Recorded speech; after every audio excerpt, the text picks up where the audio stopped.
Segment of the show for today.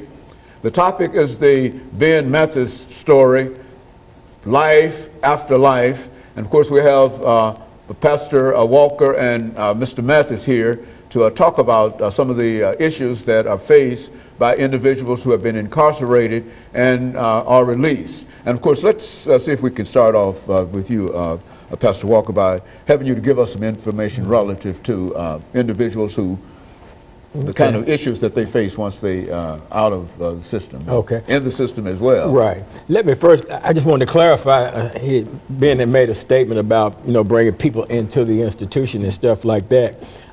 He did that in his role. There was an inmate organization at the time called MBO Incorporated.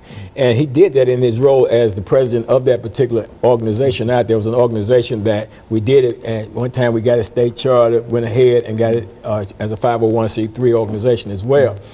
Ben would make the contacts with various individuals, like now criminal court clerks, now Howard Gentry, he was out, William Bourne with the Urban League, people like Brenda Gilmore, and a whole lot of other people that would come out and for the purpose of encouraging and offering support and help to the various inmates in the institution and stuff like that.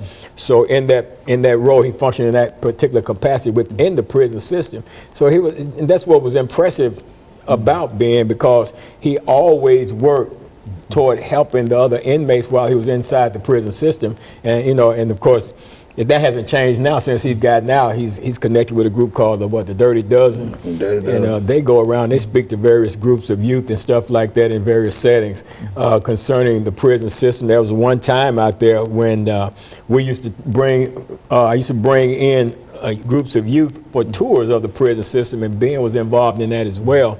Leading them through. He was at one point he used to go over to the high side with us, the high security side of the prison system, as we take the youth through, and then we would bring them back into the visiting gallery, and then we'd have conversation with them.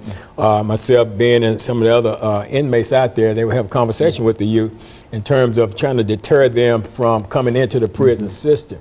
But just to shift gears for a little bit, Dr. Haney, and refer back to your opening question, was that there are so many challenges that after having spent 22 years in prison, getting out into a whole brand new world, and not only that, but having knowledge and information about different things, being qualified to do different things, but yet having to run into that closed door that's always there, man, for people coming out of the prison system back into society. There's an undercast that's being created and being perpetuated in society, and unfortunately, people like myself, Mr. Mathis, and numerous other people coming out of the prison system are having to face this situation and deal with it. In terms of trying to get some employment, housing, all of that. And I was thinking about something, Dr. Hand. If an individual, say in Mr. Mathis' case, he's convicted for murder. He's gone in and he served 22 years in prison. Parole board saw fit to let him out. And then you go to a place and try to get a job or something like that. And then they don't want to hire you because of a felony conviction. And that conviction is for murder. Okay, well, I could understand maybe, it may be a flag if you went in, you stole a bunch of stuff, you know what I'm saying? And you don't want to hire a person, but it ain't like he's gonna come in there and just kill up a bunch of people, And this is a situation, a sad situation that occurred in his life, that he had alluded to himself. He wished it had not have happened. And it's not like, he just intentionally, going around killing people. Folks, and that's not the situation.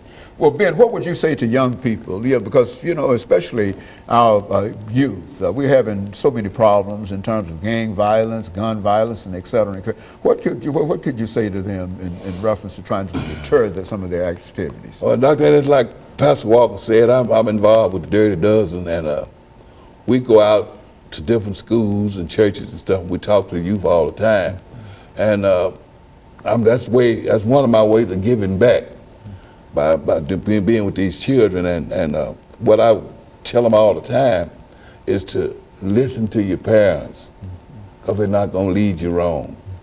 Listen to your school teachers, because they got their education. They're trying to help you get yours. And make good choices, because if you don't make good choices, bad things happen. because I'm a living witness of that. I made a bad choice. And so you use your life as an example